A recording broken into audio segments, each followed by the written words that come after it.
We have a special guest today. We have Tal, who runs internet personality known as Spizee, has accumulated over 10 billion views. Started just 4 years ago, is that right? Three years ago. 3 years ago, is 20 years old. And what's the most amount of money you've made on one video? Well, first of all, I'm nervous, and that's the first time I'm doing this. So I'm gonna keep it straight. The most amount of money I did on YouTube, No, just one One video. video. one video. Go lower or higher? Okay, let's do it. 20,000, Higher, 30,000. higher. 50,000. Somewhere there, yeah. Dang. Wow. Yeah, on one video, on one At long just form. 20 years old, and the reason why we wanted to talk to you today and bring you on the Sour Hour is because you have a really interesting story, and I think you're the perfect example that no obstacle should stop you, and if you really want to do something, you should do it. Yeah, that's exactly my motto in life. Like, that's what I believe should be. Everyone should get into something with passion, like complete passion, and just give all of their soul to it. Nice. So let's go back. Where did it all start? Like, who is Spizee? Was he always a creative? When did you start making videos? Okay, let's go back. Let's go back to age of 11. Okay. Okay. So my mom is very creative. Okay. And I feel like when I was a child, even at the age of 3, let's say, I was really creative. I was like drawing stuff. Even when I was in school, I wasn't listening to teachers ever. I was just like drawing and getting good grades because I don't know, the information just went in my head. Now, okay, when I was 11, I actually I saw like a bunch of YouTubers, and I wanted to be a YouTuber as well. Who right? are some of your favorite YouTubers? At that time, Mm-hmm. it's probably PewDiePie. It's probably like Jacksepticeye, all of the OGs, right? Okay. There's also How to Basic. You can probably understand where all of my madness came from in the content. But yeah, I took inspiration from that, and I said, you know what, I can make videos myself, and I want to try, right? So all I had is half broken computer, all right, which was my grandma's computer. What I did, I started like making videos in my language. I came from Israel, so and there's not a lot of YouTubers at the time. So I started like experimenting with like editing. I taught myself how to edit, right? And I started with like a very complicated editing software, which is Sony Vegas. But yeah, I play with it, and eventually I saw like a trend, which is the game Clash Royale.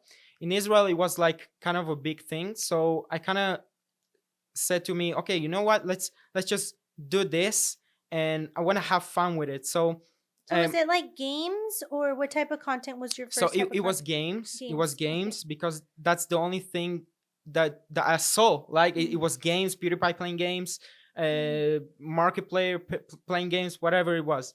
So I started making content about this Clash Royale, and I instantly blew because I had an interesting skill, which is editing very well. Like, I basically was editing like half a year, and already like I stood out from all of the community in that game. That game right now, there's like top YouTubers in Israel came all from that game. Okay, so it like opened a gate for everyone. So when I was 12, which is like I was like 11 and a half, and then I was 12, I started to see actual growth. Like I had like tens of thousands of viewers from Israel, which is crazy because Israel has around 8 million people population. And then like it went. And so they were all in Hebrew, right? At this point, when you were Yeah, okay, yeah. They Okay. were in Hebrew, and they had like a specific like kind of style to them, which no one in Israel had. It was like kind of like like it was kind of mainstream English, like for American content, but it was like in Israel. Perfect. So instantly, like I got a lot of viewers, and I had like 20,000 subscribers at the age of 12 in Israel, which considers Did you like think you were famous? Were you like, I'm famous?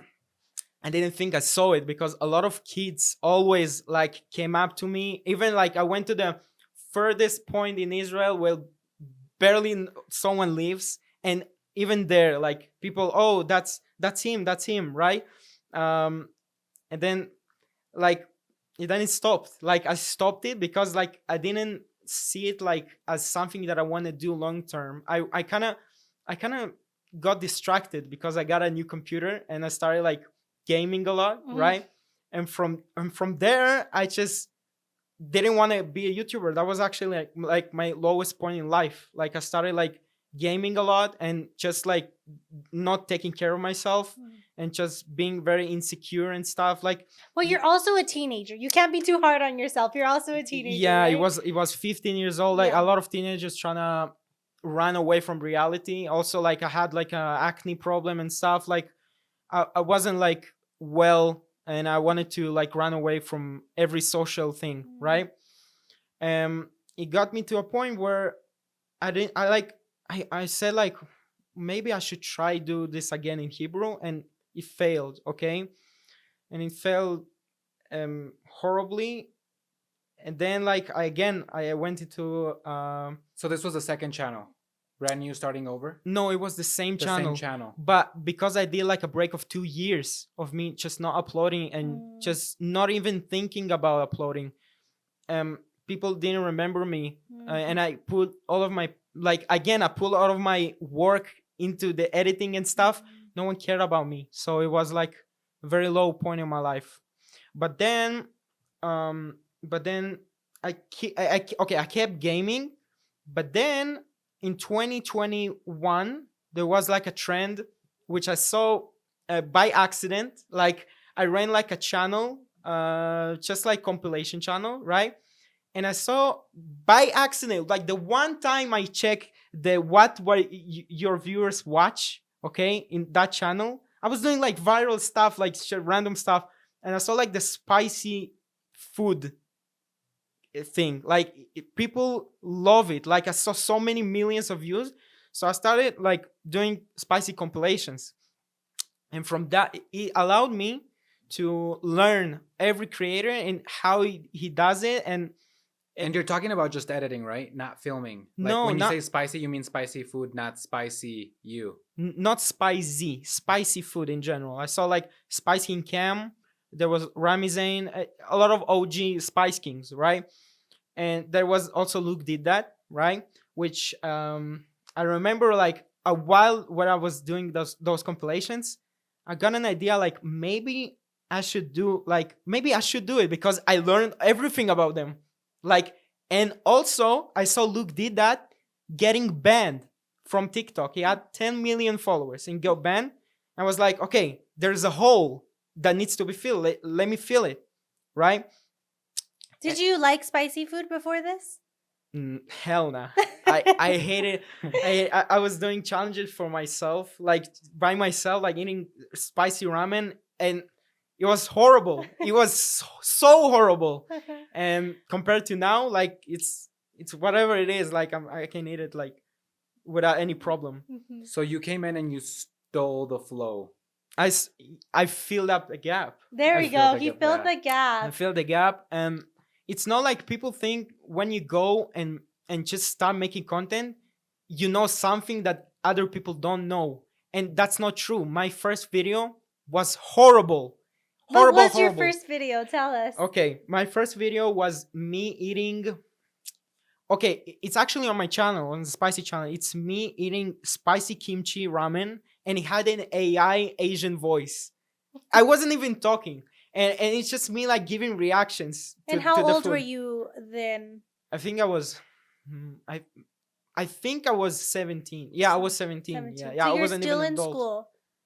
Oh, okay. That's a different topic. So from school, before I started Spizee, I dropped out of school. I like High school. high school. Yeah, I was at the last grade and I almost finished my like certificate, like bagrut, whatever. And I just dropped because like I felt like this paper wouldn't like resonate with what I want to do in life. And honestly, I hate being told what to do. Like I hate it So completely. do I, but I still got the paper. Yeah, no, I didn't get it, and obviously my parents were mad Mhm. about it. But I also like think about it like this: like I dropped out of high school when I had nothing. I had nothing, but I believed in what I can achieve. Mm. So in order to take action, when you take action and risk something, you have more pressure to do it. I see. More pressure than anyone can imagine. So if So I'm you not felt like you needed to prove that, like, hey, I dropped this, but I'm gonna succeed elsewhere. to prove to myself, not for anyone Mhm. else, right? It's also important not to be a clown in the show, right? So obviously my parents were mad and everything, but I decided like, okay, I'm gonna focus on what I want to do. And I also dropped out of the army, which is a must in Israel, the IDF. um Also my parents weren't happy, but I did it anyway. So you were a rebellious child then? I'm He still well, is. I was was I adult? No, 17. Yeah, no, I was a rebellious child. Yeah. And it was difficult to get out of there, but eventually I got out of there and I just started my journey. And I started horribly. Like I had barely like cracked 10 views. Or I had like 6 7 videos, and the maximum I got is like 200 views, and that's it. And how did you not let that like stop you? Because some people like they'll post a video and then you'll get like 10, 20 views and you're like, "Oh, it's just a waste of time. We're not going to like what made you keep going?" So when you when you put minimum effort in something that you believe, you wouldn't ever achieve that vision. But if you put like everything you've got, and then you can say, okay, I tried it. Mhm. But it wasn't that point. Like I kept going. Like I said, okay, I'll invest in a camera, although I didn't have a lot of money. Like my first job was to watch kids at a kindergarten, and I hated it as well. But like, no, it's not like I don't love kids, but it's like I hate like being like a mom, right? Because Mm. it's Yeah. You want to be the friend, not the mom. I want to be the boss. I want to be the boss. I don't want any of that. So that money got me something to start with. So I got a camera, and I said to myself, probably the best strategy is to improve every time. Like improve everything I can, no matter what. Like if it's the quality, okay, I will improve my quality. If that didn't work, at least I have a camera. At least I can do something with the camera. So it's an asset that I wanted to invest in. So from that, like I kept going, and I started like, because I like studied every creator in that niche.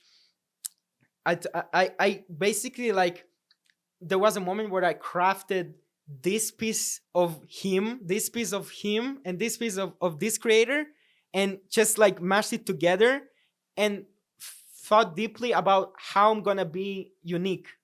And that's why I'm weird in the videos, and that's why I'm sus in the videos. And that's what I love. I feel like every idea is born from somewhere where people are like, "Oh, well, I don't want to copy," but you made it your own. You said you got ideas from all different places, and then you brought it together and smashed it and made it your own, right? Yeah, no one wanted to be weird. Mhm. So I just went You're with like, it. "I'll be weird." Yeah, exactly. Like I was cringy. Like in Israel, I was extremely cringy kid. I was 12. So Did you ever get like embarrassed, or like your friends were they like, "What are you doing?" or anything like that? yeah, Yeah. I got a lot of times, but And like then you just showed them the paycheck, and you're like, just I never ever showed anyone something that like anything. And it's important because people will become fake if you Yeah. show them things, shiny things. Mm, Um, that's so good. and it's a great opportunity to tell about people that screw you, and Yeah. there's a lot of people that will screw you in life, and I've been screwed until this day. I still have a lawsuit which is basically basically can end the whole Spizee operation. Like 80 million subscribers can go vanish like this. And why did this lawsuit come into play, if you can talk about it? I okay. I will keep it short and simple. Although I kind of want to get into a bit of like inside topics.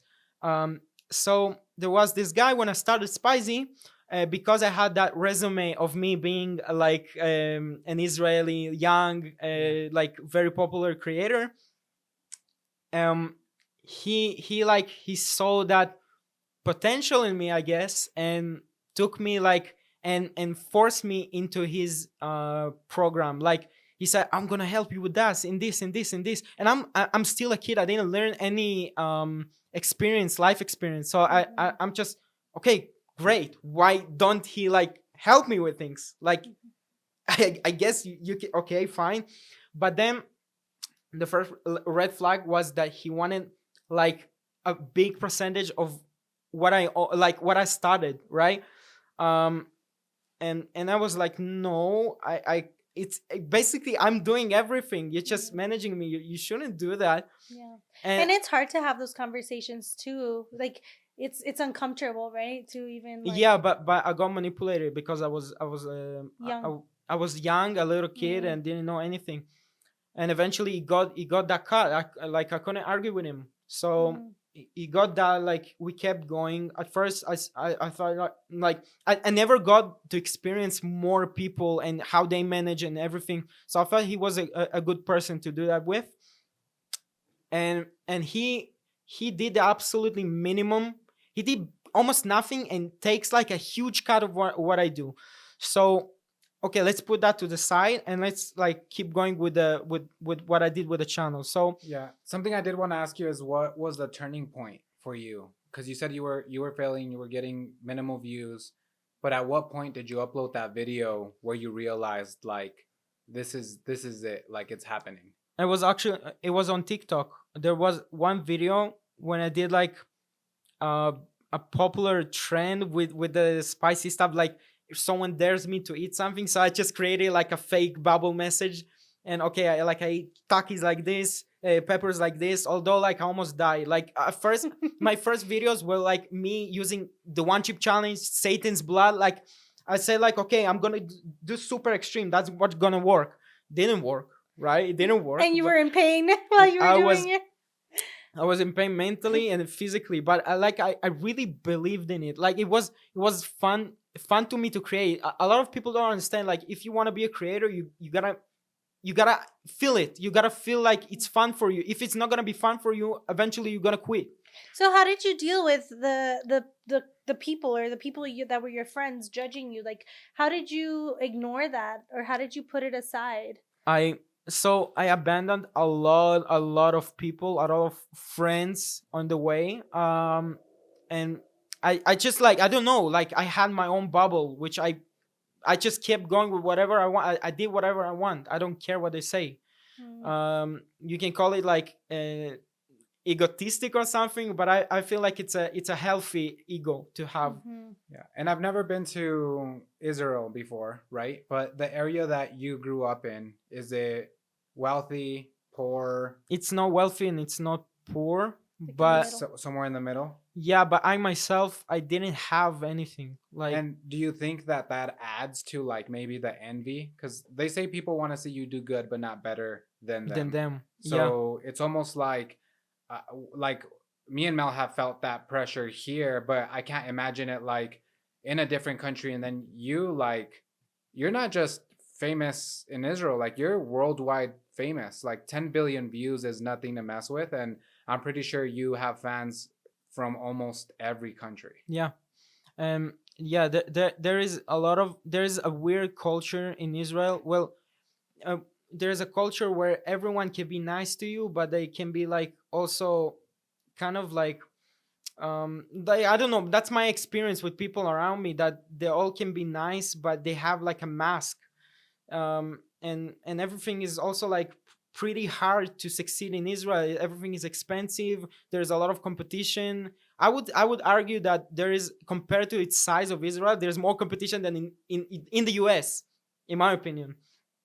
And it is hard to grow there. But like especially with the war and everything, I think like it's a bit far in the timeline. And something I do want to bring up is the reason I wanted to talk to you is because a lot of people watch BrainRot content, right? Or they see it. Maybe Yeah. they don't watch it, but they see it But on you their have to feed. explain what brain rot is for people who don't speak your language. Yeah, BrainRot is if you've seen BrainRot, you know what it is. If you haven't, it's how would you explain it? It's content that you see that it is made for kids, and you see it and you're like, it's rotting my brain, I can't watch that. If So- you're a normal person, but So- if you're a kid, it's like, yeah, brain rot. Yeah, and I think when you watch those videos, and I know people think that even of us sometimes when we make the brain rot videos, right?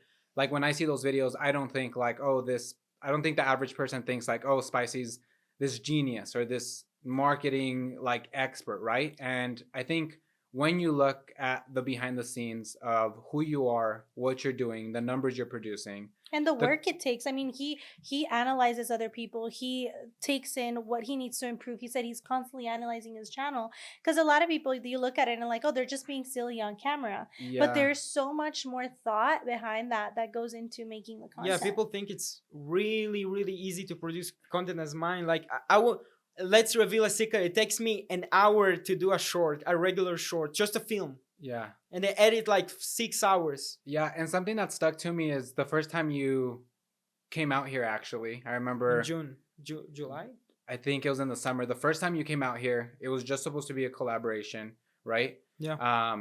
Now I don't know, I can't get rid of you. I need to have you next to me.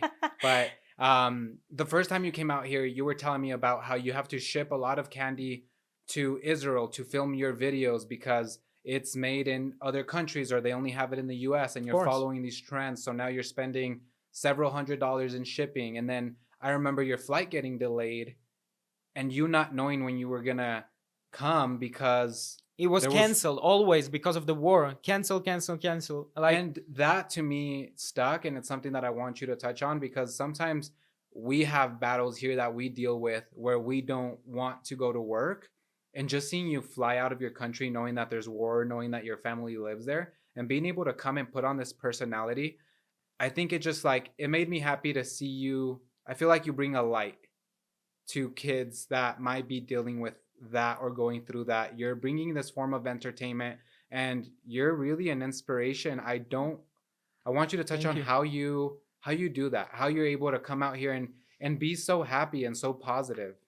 it's because, okay, there's a couple things. So first of all, it's because I'm invested in the process. Like, I'm always seeking to do better. That's the key to success. You gotta always seek to do better, even though it takes, like, you gotta take risks. My flight here wasn't cheap. It was extremely expensive because of the war.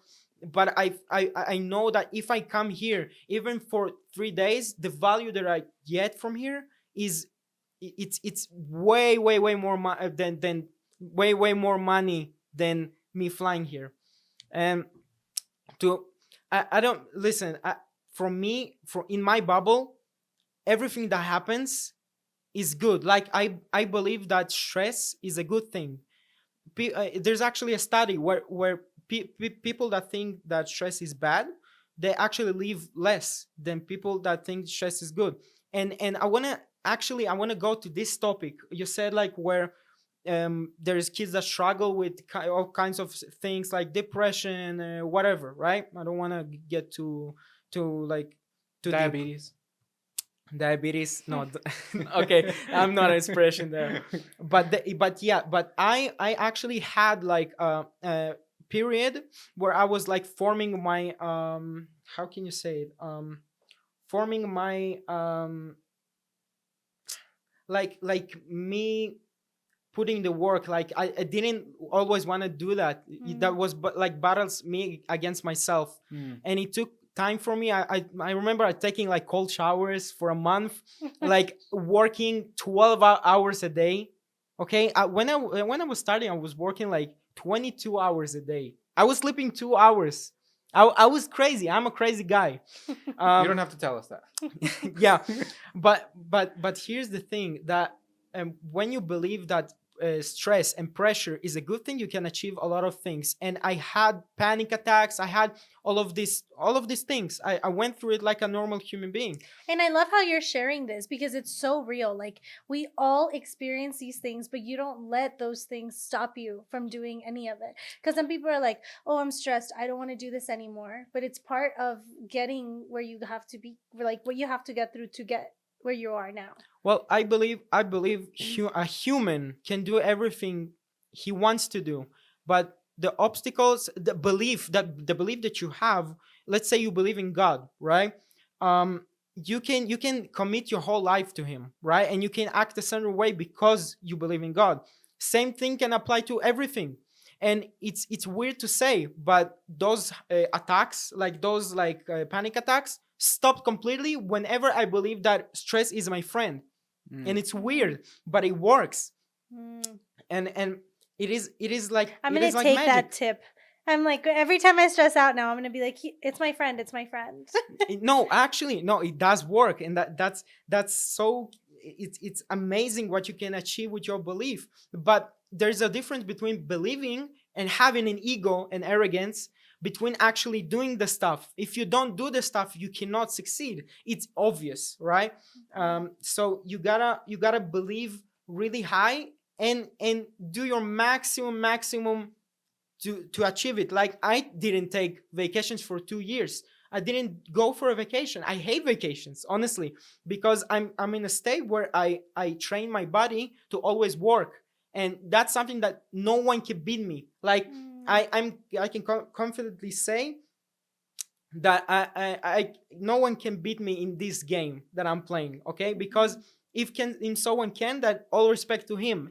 He gave more of his life and more of his time to this grind, and that's why I never get like jealous. That's why, like, I respect everyone that hustle and give the work.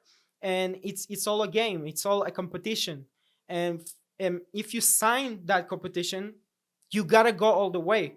You cannot just sign and, oh, maybe I'll sleep more. I hate sleep. I hate going vacations. You hate reactions too. I hate reactions too. Yeah. It's always no If reaction. you don't know what we're talking about, you have to go look at his content because that is his brand. And something that I realized when we saw you the very first time is how detail oriented you were as a creator, where I feel like you make sure everything is exactly the way you want it because you're so in love with what you do that the little things matter to you. And I feel like that is what has made you so successful, because you carefully, like, you're careful about everything that goes on your video. It shows on the actual content and the views that you get, because hey, this needs to be better, this outfit or this saying. And I love that you have that in your channel. Yeah, and it's a good thing and it's a bad thing. So it's a good thing because all of my vision for everything which I believe in gets implemented. But when it comes to editors, when it comes to building a team, a lot of editors quit my job proposal, because one editor, I'm not kidding, said, no, it's too much work, I don't want to do this. Okay. So and it's really hard to train people to see my vision. I have like almost like, okay, I'm right now I'm working like one of the best editors, consider one of the best editors, and they're having trouble understanding my niche. It's like I'm so detailed on everything, and sometimes people judge me. I'm like, I'm like, everyone thinks I'm crazy, okay? And it's Sometimes crazy is good though. it is good, but there is levels of craziness. Yeah, Yeah. No, and just to speak of that, like, I love that about you, and I think it's like, just never lower that expectation, because sometimes I say it for myself, like, sometimes I lower expectations just because it's like, oh, we need to get this done, let's get it out of the way. But as Mel said, like, that's what makes you successful, is being extremely picky. And at the Yeah. end of the day, you're the director of your dreams and of your vision, and the team that's there to help you put that together is gonna get paid off. It's gonna be worth it. And I think that's what a lot of people don't see is, and maybe not everybody's meant to be a part of your vision. Yeah, to find But people that see your vision and find people in general that believe in a vision and trust the person. It is hard. Mhm. And I'll say about myself, I don't trust people too. Like yeah, I, because of all of the things that I went through. But like it's something that you get with time. Um it's just like it's part of life. Like everyone thinks, okay, I'm just Spizee, I'm an NPC, I'm like a character. All I do is make videos and blah blah blah blah. But I've been grinding for the last 3 years. I've been just making videos consistently all of this time, and what you don't see behind the scenes is most likely 90% what is happening with this business. Betrayals, breakups, yeah. brutal breakups. There's Yeah, like, forget about her, Spicy. Leave her in the past. yeah. And So then I want to touch on your family. So you said your parents were upset, like you dropped out of school, you dropped out of the army, and so you start making content. This starts taking off. How? What is the response? I know some of your sisters are on your videos Yeah. sometimes. So I know that it's a good relationship now. But was it always like that? Was it hard for them to understand what you were doing? Um, so okay, I want to start kind of with my sisters and our relation. A lot of people think that I abuse them in the videos. Oh no, A lot that's of so people. bad. Yeah, because they don't know what is going on behind the scenes, and it's understandable. If you look at the person and his content, you don't know what person he is behind the scenes. right. But my sisters, I wouldn't ever like force them to do something. A lot of times my sister said I don't want to do it, but I actually like I do compensate them, like taking them to places, maybe give them a bit like pocket money. I mean, they bought an iPhone because of me. They bought an iPad because of Yeah. me, and it's like my relation with my family is complicated, and it's also I had a past with trauma, with everything, because my parents came from the Soviet Union, so you can understand like how it went on and played, and it played a huge role in my life, where I didn't have a really good relation with my mom, and it was like it was really hard because I always wanted to escape to my own place, which I burn like which lit up the desire to become something, right? And my father also, like, we there was like a period when we barely talked. We didn't talk, okay, for like a year or two. But you lived together. Yeah, we did live together. I tried to move whenever I got like a bit of money from Spizee, but it was hard for me as well. I mean, I still live with them till this day, and I feel like my relationship with my mother, actually it was horrible. The whole like from my side, it was horrible for me. But in the last year, she actually works for me now. She's Wow, my assistant, that's and I awesome. feel like it connected us very, very, like, connected us better. Now I feel like I forgive, like forgive her now for everything that happened. And my dad is also like, it's rocky. It's like sometimes it's good, sometimes it's not good. But you can understand where the obsession for becoming something that I want to be came from. Mm. Deep, deep down, where the bullying was, where the isolation was, where the abuse was.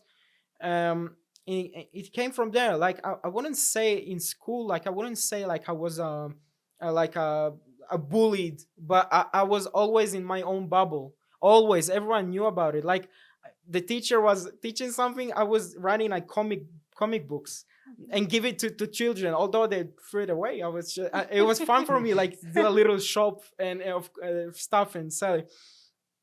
So I always had the burning desire to go away somewhere on my own. It was your And escape. Like content was your escape. um yeah, content was my escape, because I was very, very creative. And now I want to touch about creativity, because a lot of people think you're born with it, and actually it's not true. If I wouldn't ever like use my creativity, I wouldn't be here. And creativity always evolves. Like you can see my videos before and after. That's a perfect example how creativity evolves. Like it was like me before, just eating, saying sus stuff, and that's it. Now it's me with the storytelling, a green screen, uh, um, of course the food, and somehow the food has to be connected to whatever happens. If I'm in a jail, I have to eat like jail food or something. If I'm in the street, like I made a video like I'm in the street, right? And my sister is like a thief, right? And she steals my candy. So I'm like, okay, this candy, how I'm gonna hide it from her? No, it's gone again. Okay, how about I'm gonna eat like this? No, she takes it from above on the cable. It's like it's always evolving. It will be even more like, I believe, with my passion, I believe I can be the next like Mr. Beast. I believe in it very much. I just have to be in the perfect position at the perfect time, and a lot of luck is also involved. Of course, you gotta be very lucky to do this connection, to bounce there, but luck regenerates whenever you keep going. Like you will be always lucky if you always work. So that's the thing about luck. And well, it depends on you, right? It's like what you put in is what you're gonna get out. Because if you wouldn't at the one place where this lucky incident would happen, you wouldn't be there. But if you're always at this place, yeah, you sometimes it will happen. And like we're here, it was lucky because you sent me an email and I luckily saw it. What about it was in the spam? Like it's also like luck, but I presented myself to you, like you saw me, right? So we had the chance to connect. You understand? Like I remember emailing you, and I felt sus because I was like, I'm just emailing him to come like stay at our warehouse. And I think the first time we talked, I was like, hey, you could stay at my house if you want to. And I just like, I greet everyone with open arms, which sometimes backfires because people will backstab you, right? Or not everybody wants to see you win. And it's hard for me to trust people too. But I think that one of the best things I've heard is in a world that's constantly trying to tell you who to be, success is remaining yourself.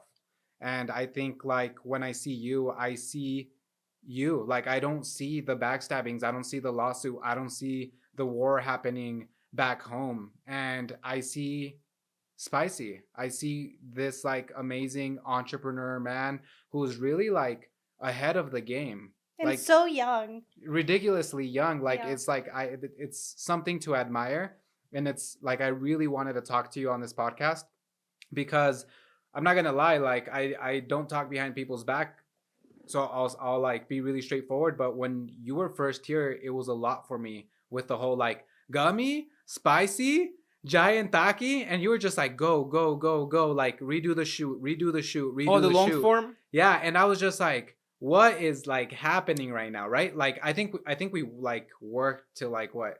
We started early. We worked late night. We weren't leaving the office. We had 3 days. We filmed 3 days in a row. We filmed 3 days, and it was a lot. Like that long form was a lot of work. And someone that sees that type of long form, they're like, oh, they put up a camera and that's it. We filmed for 3 days. I don't even know how long that took to edit. Or how many times he repeated the same thing. Actually, it might look that I edited it a lot, but I just set myself. I usually don't do it, right? Because I used to do it on my grind, but now I sat myself and I'm like, okay, I have nothing to do right now. Let's just edit this thing, okay? So I just started editing it, and like in 2 days, I finished it. Dang. In 2 days, I just didn't have like your voiceovers and stuff. And yeah, a lot of people don't see how much work goes in it. And it's like I felt bad for you guys that you probably didn't expect so much stuff to happen, right? Yeah, well, no, I'm just trying to be a good host, and I'm just trying to host you. But like, we really worked overtime that time because we were filming videos for us and filming videos for you. And the videos for you took like an entire day, 2 days. And I was like, oh, wow, like this is a lot. I don't know what's happening. One, I don't know you. Like, you're inside our warehouse all day and stuff. And like, I trusted you from the beginning, you know, and stuff. But we didn't have that connection we have now. This is like we've talked throughout it. We've kept a long distance relationship. But we've kept that relationship, and the more I get to know you, the more I connect with you. And there there's like this wall on social media where I feel like everyone wants to talk on social media, right? People hate where you're from, they hate what you believe in, they hate the politics. Not once have me and you ever let anything separate us. We've never talked about anything but our passion, our goal, and we've connected through that. And I think that's like the greatest thing about being a creator and being on YouTube is like To we've keep connected. relations. Yeah, we've connected through our passion, and everything happening outside of this, it doesn't matter. Like Yeah.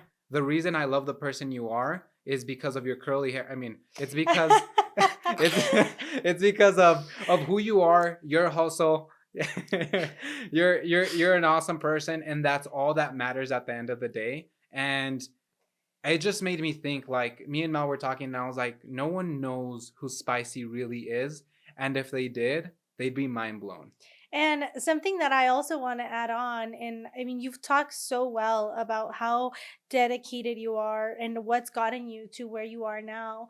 But something we haven't talked about, which is something you're currently living through, is a war in your country, Yeah. right? And we've talked briefly about it, but I kind of want you to tell people listening like what it's like, because you don't let anything stop you. Like, not even just your personal drive, but now there's actually like real like things, not just on your person, but actual things going on externally that you can't control, because you can control like yourself, right? And you can say, oh, I'll keep going, but you can't control what's happening outside. So how have you dealt with that, and how do you keep going through this? So, well, I kind of like I told. First of all, thank you, okay, for all the compliments. And I also think you're an amazing person. I also think that you bring me a lot of value. I also think we bring each other value, and that's how it should be. Like there shouldn't be like you have to pay for value. I think when you connect with someone, I felt very welcome. With you, like I'm that serious. There is a lot of creators which I collab with that I didn't feel welcome, and I didn't feel like there was a genuine connection. But I believe in making connections in general, because it helps each other. Like I don't mind like sharing my thoughts, and I don't mind sharing my experience with someone, because I want to see him grow, right? And when I don't see it from the other person, then you kind of know, okay, maybe this person is a little weird. So that's one trait that I learned, to recognize if someone is real with you or isn't. It's like free love, right? Now let's get to the war, okay? So as I told you, I have my bubble, right, which I don't care what happens. And I usually have one mission in my head, is to make this, okay, no matter what happens. Like I had, for example, I was filming a video. I can actually recall that video. It was like a expensive cheap ASMR, something like this. And what happened is that Iran, they launched 1,000 missiles on us. So I had to mid shoot run into my office like a safe spot, all right, with other three guys. And there was like 10 minutes of just constant like bombs, bomb here, bomb there, bomb here, bomb there. And it's super loud, I imagine. The whole country was bomb, bomb, bomb, bomb, bomb. Everything was red, everything, like every part.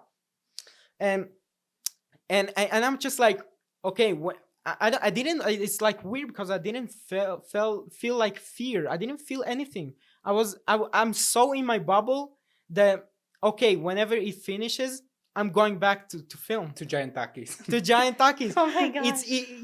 Again, I'm crazy. I'm a crazy person, but like, if I'm not like, I just don't believe that there is a lot of chances that I will die from rockets. But I know a lot of people, like my family, of course, I checked up on them, called them instantly, and they're all scared and afraid. It was a big attack. Imagine like filming something, and then your phone, first ever in Israel history, rings an Amber Alert saying get to a safe place immediately, right? Imagine this, like sirens 10 minutes in a row, and you go back and film.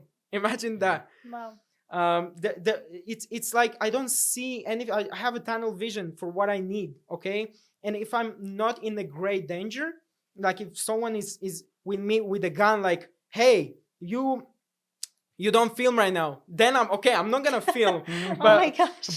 but if there's no danger, I have tunnel vision. And the great example, when I wanted to fly to you guys first time, I was doing a long form, which took like a week to prepare.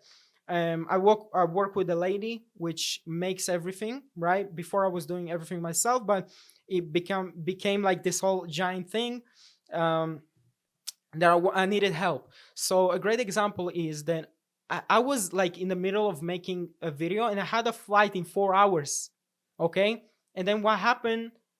I I was like, I don't think I can make it, right? And the power shut off on the whole building and everything. So I abandoned this project, and then when I came back from America, instantly I started everything again. Like, okay, make this is again, and made that video. Like, no, nothing can stop me of doing something that I need.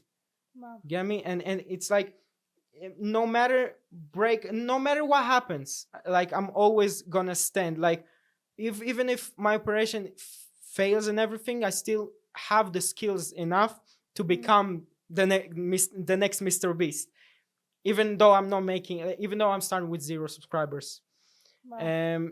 I know a lot of people don't believe in themselves, but I wanna say, like, if you believe in yourself, just go with it. Just go with it until the end, because that's the barrier where you succeed and don't succeed.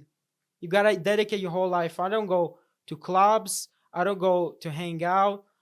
My whole life is work. Everyone around me knows that I'm always busy. Even my family, I barely see them because I prefer working. That can be a bit like egotistic again, but that's my goal, and I understand it. Like, it Wow. has to be like this. And well, my only friends are people that in the business industry, and in the industry in general, and people that I trust inside of that industry. And it's really hard to find people like this. So that's why you're here. No, Spizee, I feel a lot of love for you and everything that you do. I want to thank you for joining us on this podcast and It was getting. really fun. I want the world to get to know the real you. Just because the Spizee that we see online, we would never imagine is a marketing genius and has like tremendous tunnel vision. Yeah, and I'm not gonna stop here. You know me. I have a lot of plans. I'm planning to do like candy. I'm planning to do like a whole Discord operation. I'm planning to do like a Roblox map. I'm planning to do like to move here in the US. Imagine at this age leaving your whole family just to go chase your dreams. Not a lot of people will do it. I don't know people who will do it except you. I love it. No, thank you so much for coming on the podcast. You honestly, like, I'm speechless. I'm inspired even just talking to you, your dedication. And I think anyone listening, I mean, if you didn't get the message, I don't know what will, because that was like the best messaging to believe in yourself and be resilient and never stop no matter what. So if you guys haven't checked out Spizee's channel, they're all going to be linked below. Go check him out. And Just be careful. I do have a suggestion on how we can end this. Can we get a no reaction from Spizee? Like the real no reaction. the real no reaction to end the episode. Okay, wait, let me just focus, because it's really my signature move, right? What camera do I? This one? Let's look at this one. No reaction. God. I love it.